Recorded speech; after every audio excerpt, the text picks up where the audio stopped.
বৃহস্পতিবার সকাল হঠাৎই সাইরেনের শব্দে কেঁপে ওঠে লাহোরের ওয়ালটন রোড এলাকা। এরপর শোনা যায় একাধিক বিস্ফোরণ।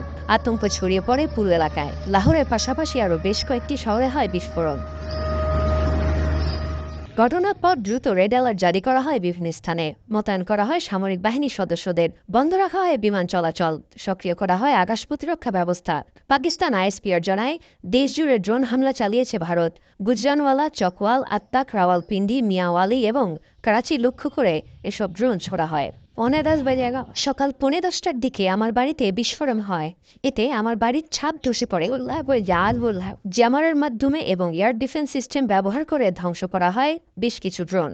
এছাড়াও কয়েকটি ড্রোনের বিস্ফোরণে সামরিক বেসামরিক বেশ কয়েকজন হতাহত হয়েছে বলেও জানানো হয়। ভারত আবারও আমাদের ভূখণ্ডে হামলা চালিয়েছে।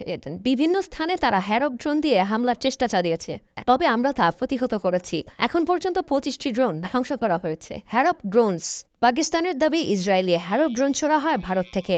নজরদারি এবং হামলা দু কাজে ব্যবহৃত হয় এই ড্রোন। এসব হামলার তোলপাড় শুরু হয়েছে পাকিস্তান জুড়ে। 40 से 50 इनके हमने भारतीय फौजी हलाक किए हैं।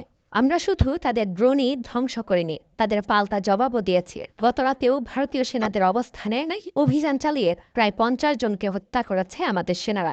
শুধু তাই নয়, ভারতের একটি ব্রিগেড হেডকোয়ার্টারও ধ্বংস হয়েছে।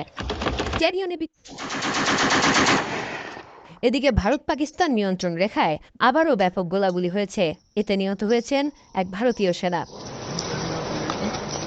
মীর মুশফিকা হাসান, যমুনা নিউজ।